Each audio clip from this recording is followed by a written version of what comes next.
Hey everyone, welcome back to Glass Hearts. We're gonna play the demo again, more. Just like last time, we're gonna read the warning that, the game contains allusions to abuse, neglect, and bullying. So, yeah, be safe. Be safe.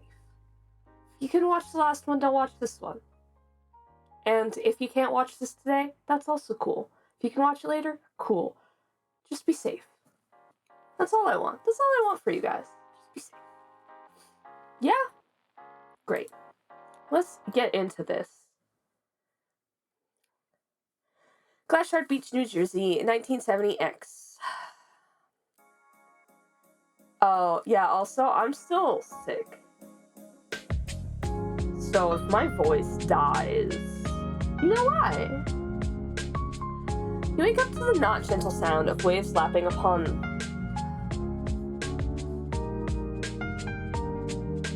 I read this last week. I don't know why it's like this. You wake up not to the gentle sound of waves lapping upon the shore, nor the shrill scream of your alarm. It is a distant slam that jerks you from what few hours of sleep you managed to steal after a busy day of moving in boxes and sifting through everything you've ever owned. Even then, your new bedroom is unfamiliar and sparse. It takes you a moment to find the analog clock that rests on your bedside table. 7:30 a.m. Shit. You're late. You're going to be late to your new school on your first day. What a way to start your senior year. Well, your second first day of senior year. Your first had been a few weeks prior as your parents finalized your divorce. Now you live with your dad. Just your dad. You'll have to pick up the pieces and try to build a new life in the smallest town you've ever seen, where everyone has known each other from diapers, and you are a weird intruder that's going to be late on the first day. Not to mention that homecoming is apparently at the end of the week. Everyone knows that your high school years are the most important of your life, and you're about to lose out on the most iconic of them all. Okay, funny fact. So I was asking my friend Dragon about homecoming, okay? And every single time we brought up homecoming, like every time he tried to explain to me what happened, my internet would just shut off. It would just disconnect me from the internet. I got kicked out of Discord at one point. It was complete madness. 4 times I was just and we were in a voice call at one point, and it kicked me out of the voice call. It was so funny. I do now know what homecoming is. I couldn't repeat to you what I learned, but I did learn eventually. I just thought that was really funny. You're a dateless child of divorced loser who doesn't know anyone in town. No pressure. You scramble to find clothes in boxes still packed. Of course, Dad didn't wake you up. It serves you right for believing him when he promised that he would. And now, you get the pleasure of turning up to school smelling like cardboard and mothballs, and you're probably going to be bullied by the meanest people you've ever had the displeasure of meeting. High schoolers. Honestly, grade schoolers are the worst. You grab the welcome letter sent from Glassshard High School, still untouched, rests on the kitchen counter. So, the reason why I keep saying grade schoolers is there's these... I walk to and from work. I live a stone's throw away from where I work. And there's these kids, and when they're walking near, not even we're going the same way-ish, but if they see me, they on purpose start egging each other on to I don't know, walk past me or whatever. I don't know. I just assume they're just being weird little gremlin monsters. Who knows? There's a return address on the letterhead, which is start, plus you'd gotten to visit the school last Friday for a cursory tour that you did not pay attention to. You'll probably be able to find your school this way. You can probably catch the bus. You have no idea if there's a bus route by your house. If there is, you certainly missed it. Walk, girl, walk. At least things can't get any worse. I also lived within walking distance of my high school. Things immediately get worse. The entire school is covered in homecoming posters. It's salt in the wound, and in your attempts to avert your gaze, you find yourself running directly into the school resource officer. Hey, punk. You point to yourself, then look over your shoulder innocently. You're late. Class started half an hour ago.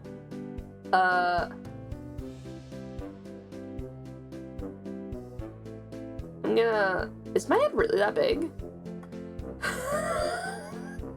Kid, that shit could eclipse the sun! Look, I don't care if you're playing hooky, but you gotta sign in if you're gonna be on school grounds. Them's the rules. Sign my name. Man, I'm so good at the typing thing. Sign-in sheet is ripped from your hands the second that your pen stops moving. Oh, I don't recognize your name. Maybe you are new. Yeah. Silence weighs heavy between you. So, can you show me to my homeroom? With a dissatisfied grumble, the resource officer rises from his chair and starts down the hallway, not giving you a second glance to check if you are following. Stumble over yourself to keep up. It doesn't take long for you to end up in front of the classroom door. It's only after the resource officer flings it open that you realize it may be a bad look showing up late being escorted by a rent-a-cop. Don't worry, I'm gonna get spit upon. I solved this last time, right?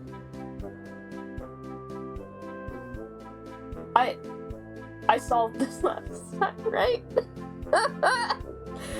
The classroom immediately falls silent. Every pair of eyes is on you. You want to die. Can I help you, Mr. Tennant? Officer, Tennant, Mr. Noble. Right, sorry, and this is... Shit, he's looking at you. Say something or you really will have to kill yourself. Break the tension with a joke. How much does polar bear weigh? Enough to break the ice? No one laughs. This is the new kid, Sherry. We were expecting a new student. I just didn't expect them to be so... You decide the word he's searching for is probably positive. Well, everyone, this is Sherry. I know we're only a few weeks into the school year, but I expect everyone to play nice. A big move is always difficult, even more so in your senior year. Mr. Noble's words wither away like your self-confidence when something shoots across the room and smacks you dead center on your forehead. You raise a hand to touch it in near slow motion. It's a wad of spit-soaked paper. The realization makes you drop your hand and recoil. Immediately, the class bursts into hysterical laughter. Stanford Pines? A boy in the front row looks flabbergasted to be singled out. Huh, me? As if on cue, the class woos and whispers. Oh, don't play stupid. I see the straw on your desk. He looks at his desk, confused, but the expression morphs instantly to horror when he sees the aforementioned straw. But I didn't... Ugh, Stanley? He turns immediately to a boy sitting next to him, one with his chair tilted back on two legs and feet kicked up on the wooden desk. He's grinning, nonchalant. It was him, Mr. Noble. Saw with my own two eyes. He looks at the resource officer. Cuff him, Lou. Don't call me Lou, you little convict. I didn't do nothing. It was Stanford. Yeah, okay. Enough. You watch Mr. Noble massage his temples before reaching behind his desk for a Tylenol bottle, leaving you with a sense that this was not his first rodeo. Since you two have such problems sitting next to each other, how about we just put Sherry between you? And whoever did it can apologize properly that way. Do I make myself clear? Great! You'll be in perfect range for Specs over there. But the boys reluctantly move so that you have a seat between them. Stanley, the bulkier one, gathers the absolute nothing that he has with him and drops into the empty desk on his left. You take the seat he abandoned. I hate that. I hate that. Sometimes when I go on break at work, if, I sit in the chair that somebody just vacated, I will, get up and sit in the other seat. I don't want to. It's still warm. You're uncomfortable. Ugh. You turn to look at Stanford. It's the scrawnier one. Yeah, the scrawnier one. He offers an apologetic smile. I read all this. It's fine. Another wet smack bounces off the back of your head. Sorry. What the fuck? Is he in on this? Are they both in on this? You spent the rest of the class looking pointedly away from both of them and towards whatever it is that Mr. Noble is droning on about. I forgot about the school bell. When the bell finally does excuse you, despite the teacher's claims otherwise, you gather your things and make a beeline for the door. You don't want to be caught by those Stan menaces.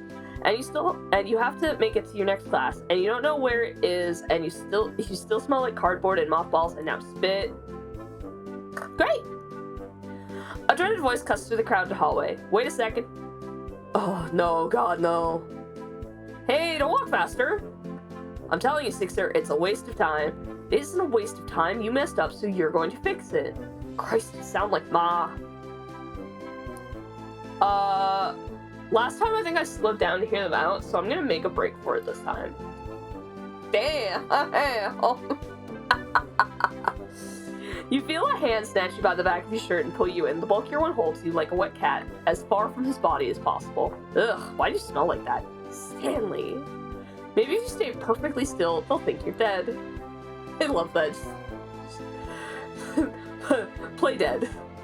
Stanley spins you around so you're facing them. Suddenly, you're aware of just how similar they look. You feel like you're seeing double. It occurs to you that the matching names may be an ill omen. Look, Ford says I gotta apologize. I'm sorry you got a billboard forehead. It's not that big. What my brother means to say is an elbow jabs into the other side. That he didn't mean to give you such a hard time on your first day and he feels bad about it. Ain't that what I said? That's not what you said at all. Shut up. Eating lead paint would be more enjoyable than watching these boys stumble around the elephant in the room. Eventually, after a sustained period of painful silence, one of them clears their throat. Anyway, my name is Stanford Pines, and this is my brother Stanley. Stanley Pines. I guess you could figure that one out. Girls, the bell rang. Can we go? I'm his brother Stanley Pines. This is Stanford Pines, my brother. Oh, this is hell. I would die. Regardless, you think you get the gist of it. Unfortunately, they don't seem to think so, as they continue to hold you hostage in the hallway. You can never tell which one's which because I would literally never Sorry, you can tell which one's which because I would literally never spit on you. I think I saw the never and I like zoomed in on it. Good. Great. Me. The devil beside him grins. I would. I did. Both times. Dad would probably be really mad if you got into a fight on your first day. You two the stupid brothers of New Jersey, or what? Stanley tosses back his head and laughs. Stanford looks completely mortified. Didn't know you had jokes, Billboard. Stanley, I don't think that was a joke. The conversation dies before it can go further. Mr. Noble is back again, looking more furious than ever, glowering down at the three of you from his doorway. Didn't the three of you hear the bell? Why aren't you in class? Stanford exchanges a frantic look with you, then Stanley. Sure you pulled us aside, right? Judas. I'm tired of the excuses from all three of you. Lying about the spitballs, blaming each other, late to class on your first day, this is unacceptable. You're seniors, all of you, and these are the sort of things that professors won't let fly in college. It's about time you start acting your age. All of you can join me for after-school detention. Oh, Dad's gonna be pissed.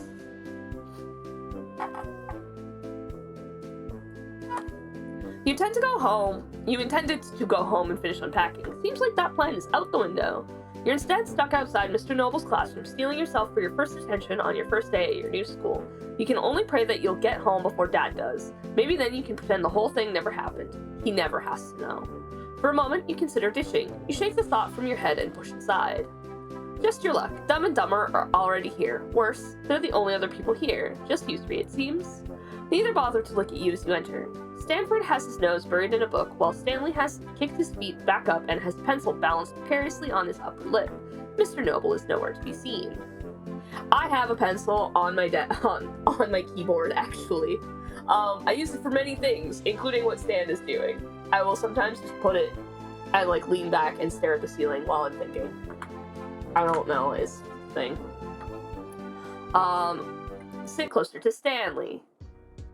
Stanley's pencil tumbles off his lip when you choose a seat on his right side. He looks confused, then dubious. Hey? What? Just, a lot of seats for you to choose from, and you chose... His eyes sweep over the room, long and exaggerated, before landing back on you. Right there. It's quiet for a long moment, then Stanley rolls his eyes. If you're looking for a real apology, you might as well harass my brother again. Just take off the glasses, you won't be able to tell the difference. I probably could. Stanley scoffs. Yeah, sure, even our parents couldn't tell us apart if it weren't for Sixers. He wiggles his fingers at you. Sixers. I mean, there is a difference.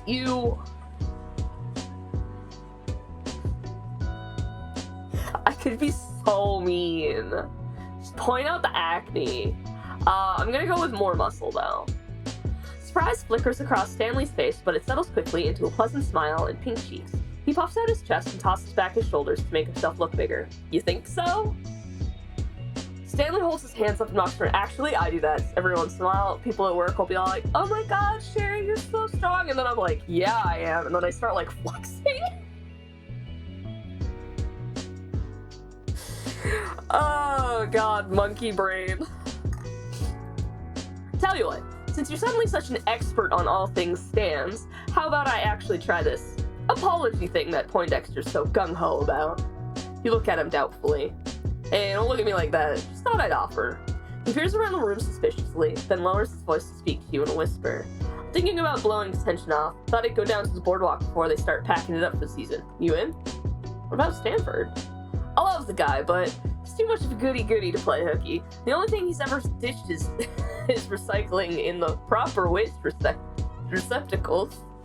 You're impressed he managed the word receptacle on the first try. I didn't manage it the first time. I just blew by.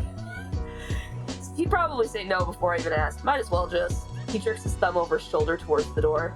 You take a second to weigh your options. On one hand, you could stay in detention until Mr. Noble came back, whenever that might be. He could have forgotten about you guys for all you knew and doomed you to die a pathetic death in a stuffy classroom. Or you could slip out the back and actually see some sights in New Jersey that wasn't trash-littered highways. You're probably grounded anyways. What's another drop in the bucket? Yeah, let's go, Stanley.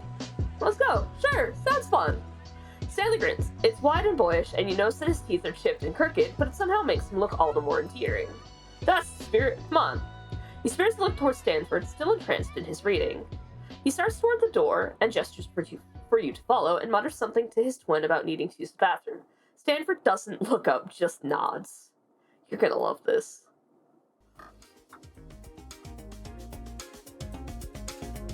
The music's so good. It's just like, I love vibing. Every time I like go to record this, I just sit in the like menu and I just like vibe to the music. Oh man. You follow Stanley from the classroom. It's late enough that the corridors are empty and you don't have to risk running into the resource officer again. You find yourself trailing behind Stanley a few steps as you leg it to the boardwalk. It's surprisingly nice out for a late summer's day, but Stanley doesn't seem much of a conversation. His hands are folded behind his head and he whistles as he walks.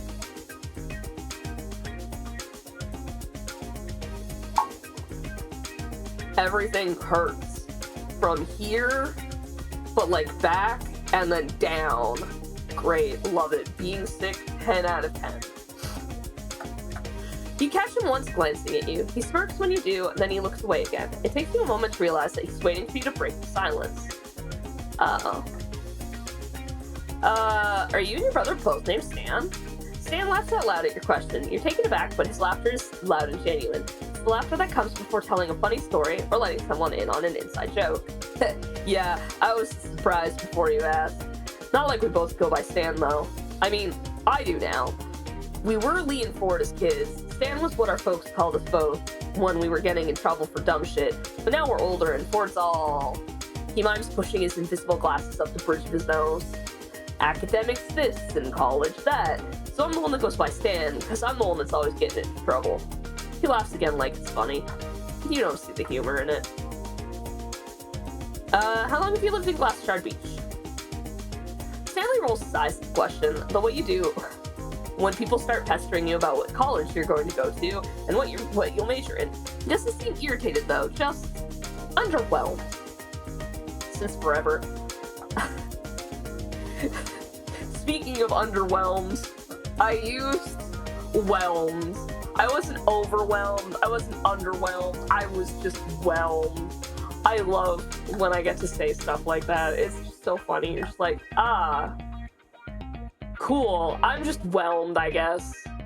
He blows out a long, bored raspberry. Born and raised, Pops has got a pawn shop in the lead paint district. Pretty sure it'll end up as me and Ford's once kicks the bucket. You aren't sure that's even a real district, or if he made that up just to emphasize how shitty the area is. You aren't given much time to think about it. What about you? Where are you from? You tell him about where you moved from. You don't mention your parents' divorce. What's there to do at the boardwalk? What's there to do at the boardwalk? What isn't there to do at the boardwalk? Stanley grins at you. You wait for him to elaborate. He doesn't. Good job, buddy. Here's the walk. You look to...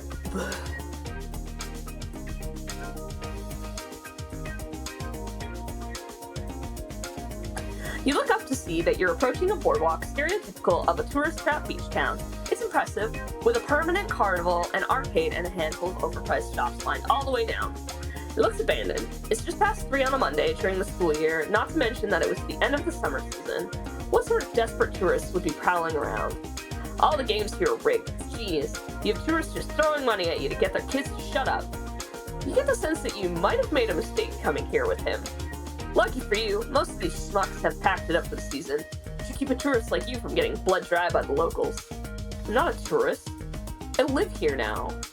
Kid, you're a tourist until you get necked at the end of the boardwalk. Okay, well, hang on. Okay. Oh, buddy, that's...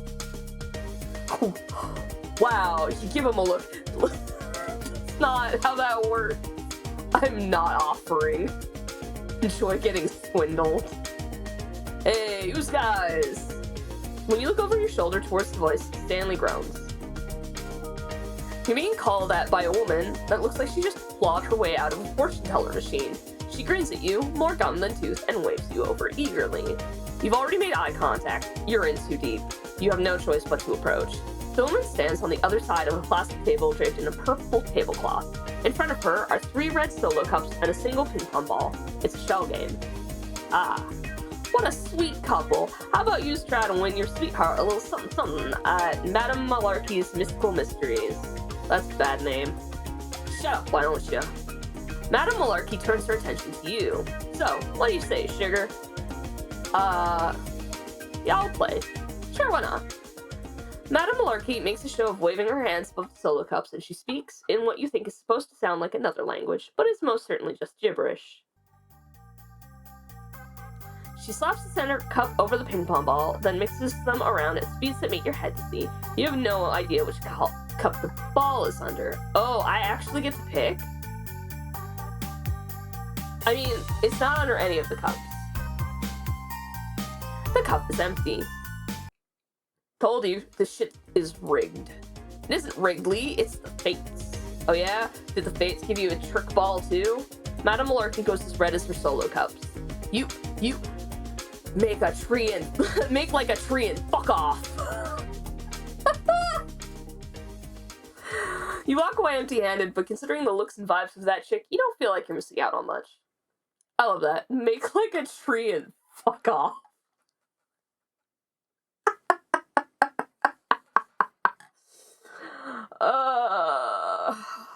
That's so dumb. I don't know why I think that's so funny. You spend a while longer exploring the sparse. You spend a while exploring the sparse boardwalk with Stanley. By the time the sun starts to sink over the horizon, you realize Dad would be waiting at home with plenty of questions. Hey, I should start heading home. What, got homework to do? Got a curfew? Yes, and yes. Whatever, buzzkill. Stanley walks you to the end of the boardwalk, but doesn't take you the whole way home. Probably for the best. You have no idea how you'd explain all of it to Dad. You had fun, though. Your smile lingers on your face for the rest of the night. Dad was not as angry as expected him to be. Rather, he was full of lectures about how hard the adjustment was going to be and how you needed to get used to things here because you weren't going back. A few hours ago, that would have felt like the final nail in the coffin, but now, staying in Glass Shard Beach didn't sound too bad. Turns out, there's not a bus that runs by your house. You won't say that the walk is a good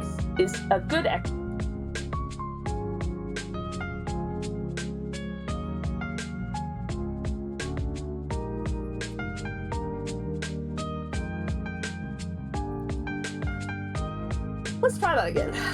You want to say that the walk is good exercise. It's what Dad tells you when you grovel for a ride to school. But after 3 blocks, you start to wonder if the movers had packed your bike.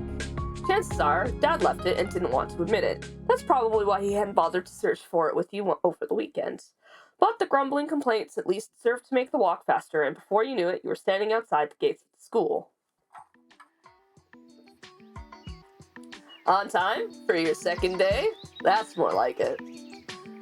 So I told him to get steppin' because I was about to be another guy's babe. And you're so right for that. I just deserve better, you dig? You're a total brick house, Carla. I know, and he was just... Carla's eyes land on you when she sweeps them over the hallway, and you avert your eyes a second too late. It was probably a bad idea to eavesdrop so obviously, but in your defense, they were really loud. She looks you up and down. Kathy, isn't that? The girls turn to whisper to each other for a moment, occasionally poking their heads out behind their cupped hands to look at you, then ducking back to frantically whisper again. Awkwardly, you shuffle in place and wait for them to finish. Hey, are you Sherry? I've never heard that name before in my life. No, you definitely have to be Sherry. Yeah, no one else has a head nearly as big as yours. They have to be messing with you. This has to be a conspiracy to undermine your confidence. Your head is normal sized. It has always been normal. It's not. It is not normal sized. If anything, they're the ones with big heads. Come on, babe. You don't have to be nervous. I'm Carla, and this is Caddy. It's Kathy. That's what I said. Anyways, I heard that you got detention on your first day, right? That's like so metal. Literally so metal. It's not. Girls, it's nothing. I'm literally playing with my scarf. I'm cold. I'm cold, so I'm wearing a scarf indoors. Maybe it'll help my throat. Oh, as I like choke myself with it. You should sit with us during lunch today. Half the school has seen you hanging around those pine freaks, and that's like really embarrassing for you. Like social suicide levels of bad. And you can't just come to school and commit suicide, right? Yeah, so we're kind of like ESPs. You and Carla look at Kathy sideways. Kathy, what? Like the guys in ambulances. EMTs, Kathy. I think that's wrong. You think you might be getting dumber the longer this goes on. Don't worry, I started this already dumb because I'm sick. Anyways, you should totally sit with us and we'll tell you how things go around here. Sure. You have no idea if you're actually going to do that. Best just play it by ear. The two girls giggle and wave at you over their shoulders as they head to the building. You want to sit in your profound discomfort and mourn the loss of the brain cells mercilessly killed in conversation when two new people take spots on either side of you. Stanley lets out a low whistle as he tosses an arm around your shoulders. Holy shit, you already got Hot Pants McCorkle talking to you? Did she say anything about me? Tell the truth?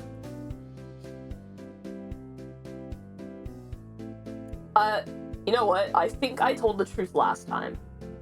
I already forget what I did. I don't think so. I didn't catch most of it, but I think she was talking about how she left the last guy she was with. I feel, I'm gonna lie. Yeah, she was talking about you. I told you that she wants me back. You don't have to lie, Sherry. I told him to give it up already. It's way too early for this. Thankfully, you don't have to stand there for long as the bell rings out through the halls. It's the perfect excuse to meander in the direction of homeroom, where class would commence uneventfully and without any more spitballs. Made it. Whew. Oh good, it's lunchtime. I remember lunchtime from last time. It was miserable. It was over in the blink of an eye, and soon you were trapped in the ocean of students who migrated towards the lunchroom, hopeful that today may just be your first normal day of school. Nice! Even if you're unable to shake Stanley's arm from your shoulder or tune out Stanford's drowning. Oh my god. Girl, fucking chill. Sherry! You look out from around the twins to see a puff of red hair bounce through the crowd. Before you can brace yourself, a hand shoots between the Pines twins and you are unceremoniously yanked through them, dragging with purpose towards a grinning Carla who wiggles her fingers at you. I was worried you'd forgotten about us. Yeah, the whole lunchroom almost saw you. Who are you again? Ha ha ha. Very funny. You debate doubling down, but decide it isn't worth your time. Might as well just see what she wants and get on with your life. So anyways, now that you're here, we can discuss the important stuff. Politics. Shut up, Kathy. No one cares about Nixon's involvement in Watergate. Stop talking about it. I'm talking about social politics, duh. And more importantly, homecoming. But we're at school. You sense this is going nowhere. At least this time, Carla's not rising to the bait. Clearly, you're new. You don't know the way things work around here. That's why we're here, babe. Like, obviously, you must be deaf or something, because you're still kicking with Stan Loser and Square Ford. Didn't you even hear what we said about social suicide? Kathy looks at you with such genuine pity that you almost feel like you've done something wrong. She lowers her voice to a whisper. Suicide is when you kill yourself, huh? And it looks more and more appealing the longer you're at this table. That's what you're doing to your reputation every time you're spotted with them. It's first-degree social suicide. Do those come in degrees? Most people at school would rather drink cyanide than talk to the Pines twins, and that's for good reason. Hanging out with the Pines twins is like begging for a teen pregnancy. Like, you just wouldn't do it if you're hot and respect yourself, you know? Okay, actually, a line about the teen pregnancy. I went to high school with a girl who's a teen mom, and like, honestly, she was still one of the hottest people I've ever known in my life. And I told her as much. I was like, girl, you can get anything you want. Who cares if that guy left you? Like, you can get it. And if you don't want to get it, that's also cool. And she laughed. She thought I was great. We became friends because I told her she was hot as shit. High school's wild, man. Besides, with homecoming literally this weekend, people are gonna think that you're going steady. Both Carla and Kathy seem repulsed by the concept, tongues curled and noses scrunched as they retch. So if you thought about who you're going with, I'm gonna go with Stanley. Really? Carla looks at you hard, her upper lip is curled up in a sneer and her hands are balled into white fists on the table. When you meet her eyes, she looks up and away with a tight Ooh, yikes. Stanley and Carla actually just broke up a few weeks ago.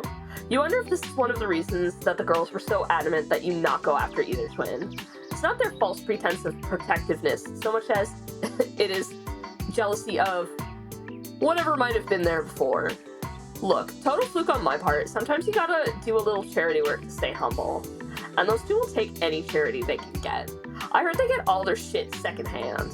I heard they get hand-me-downs from each other and just keep hand-me-downing to the other over and over until it actually falls apart. Like, sharing? Can you imagine? Ew. But, you know, I'm not one of those girls that's gonna hoard a man to myself, especially one that's, you know, secondhand. If you want my leftovers, be my guest.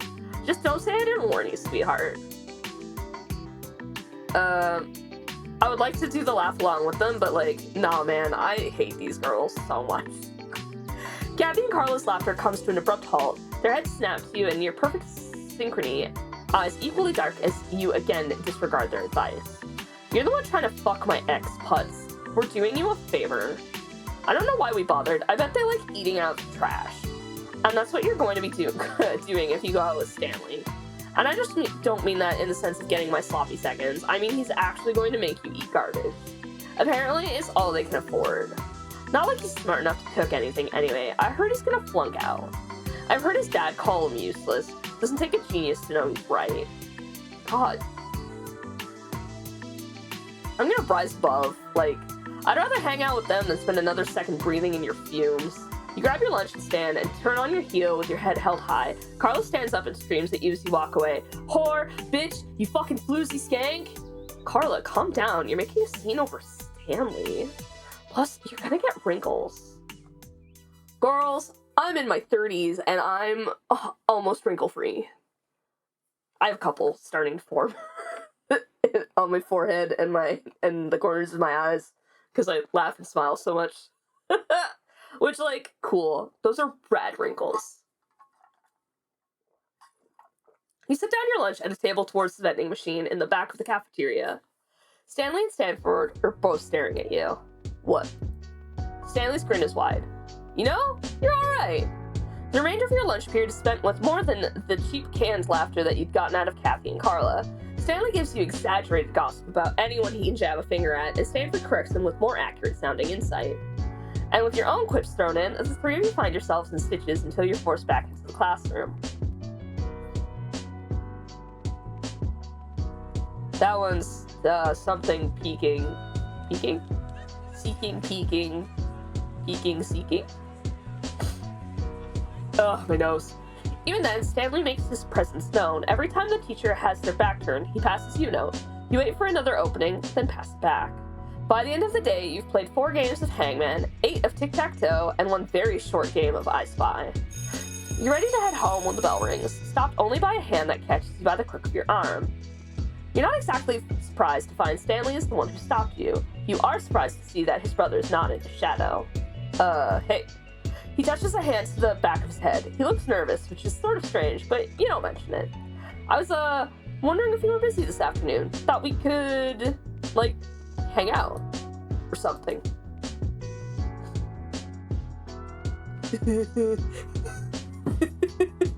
I want to do it so bad. I want to do it so bad. Click. Stanley looks surprised for half a second. He quickly covers it with a laugh big enough that it tosses his head back. Just because I'm not offering doesn't mean you should be asking. Let's try. Maybe next time. He playfully elbows you and winks. This is so funny. I figured the little tour of the boardwalk I gave yesterday was kind of half-assed. I didn't even show you the best parts of it. Better than the crazy broad that didn't even give you your promised prize? You're intrigued. You follow Stan to the boardwalk, pestering all the while about whatever plan he has. He just grins, dodging your questions with the ease and grace of an experienced conman until you eventually arrive. No! Back! Go back! However, instead of going up towards the carnival, he leads you down towards the beach, and not towards the actual nice-looking beach where you can imagine tourists spending a lazy summer's afternoon. It's under the boardwalk, where the dunes and cliffs are crumbling and the sand is littered with cigarette butts. You're underwhelmed. You bringing me here to kill me? What? No! Sounds like something a killer would say, but you let it slide. Stanley gestures around the shadowy part of the boardwalk where you've settled. Me and my mother used to hang down here during the busy season, had a whole secret hideout and everything. He gestures to a hole in the cliffside that you hadn't noticed before. It looks maybe a bit small for two teenagers to crawl into, especially one as big as Stanley. Not to mention that tourists used to drop all kinds of crap through the slats in the dock. On a real good day, you could find $10 worth of coins in sand. Him and I got a lot of junk we shouldn't have that way. He smiles at the memory, almost wistful. It's not one of the boyish crooked grins he gives when he knows he's doing something stupid and is prowling for the attention that comes after. He just looks happy. It's cute. He's so cute. Stan's so cute. I love Stan so much. You smoke? With these asthmatic lungs and my face full of snot? No. Am I out of water? Guys. Don't worry. I have more than one cup now. I have a second cup.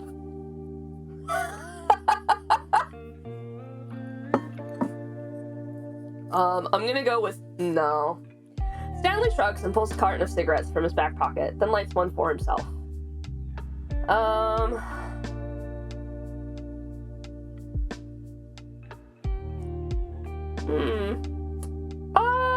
I'm gonna go with you two spent all this time beneath the carnival. Stanley chuckles, though it lacks a lot of the humor of his usual riotous laughter. He shrugs his shoulder up to his ear. We were always tight on money growing up, you know? Our folks didn't exactly have the cash to blow on two kids that wanted to spend a day at the carnival. I'm surprised you didn't get sick of it. What, not getting to go? Usually, if we saved up enough cash, we could get a ticket. He nudges you. The best part about being identical is that we get to do a lot of twos for the price of one. We just gotta swap out every once in a while. Smart. It's a good scheme to get out of doing stuff you don't want to do. You haven't even noticed you've been hanging out with Ford all afternoon. No, yeah, right. I like talking to you more. Stanley goes red to the tips of his ears. Still, he tries to brush it off with laughter. You're not terrible yourself. But no, it wasn't half bad growing up around here. Even without the carnival, we always had shit to do. Best part of having a twin? It's like a built-in best friend. So you and Carla, huh? Stanley groans at the question. Obviously, he'd seen it coming, and he looks halfway embarrassed when he finally starts talking. I must have had a crush on her since middle school. Finally had the balls to ask her out over the summer when her boyfriend dumped her. He scrubs a hand down his face. I was happy to be a rebound. Oof. Yikes. Didn't go well? He shrugs. You know how some people got a real face for radio? Well, she was the opposite. A looker, but not much substance. Youch. Hell of a dancer, though. You dance? Baby, I box. Okay.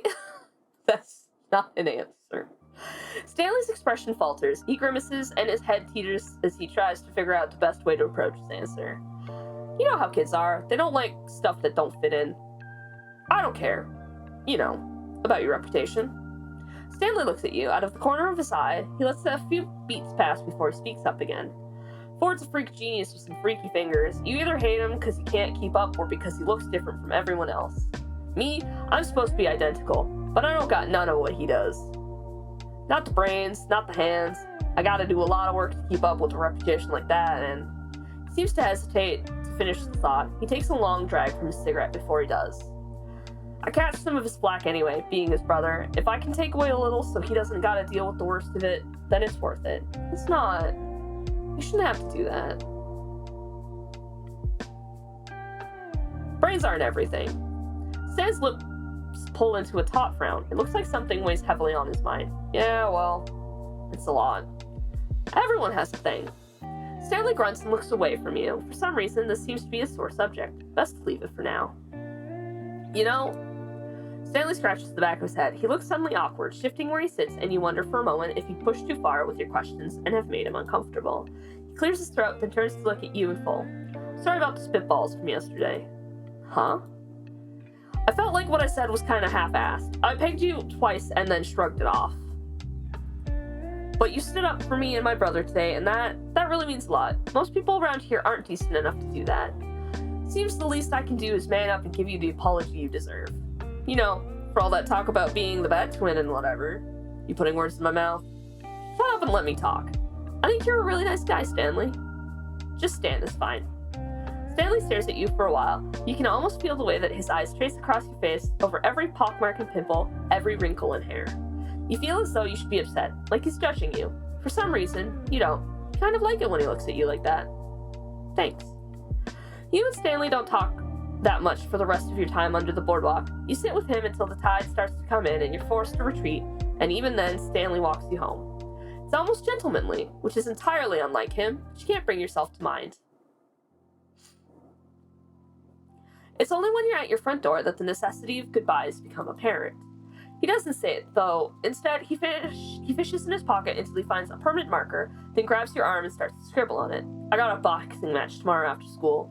It's just in the gym, not a big deal. But if you want to come out and support me, he looks up at you, anticipation gleams in his eyes, big and brown. You feel your heart stutter. I think that'd be pretty stellar. I'll be there. The grin that breaks across Stanley's face is nearly enough to crack him in two. He steps back, then turns his head away, straightens his lips, and coughs into his hand. You better be. I could use a good luck charm. He's so cute. Stanley steps off your porch with an award-winning smile. He starts down the street, glancing back a few times, and when he finds that you watch after him, he waves over his shoulder as he walks away. You'll be there. Stanford's gonna be so good. It's gonna be so good. Oh, I'm so excited. God, Spiteful Studios, the people you are, you're amazing. I love this. Also the music.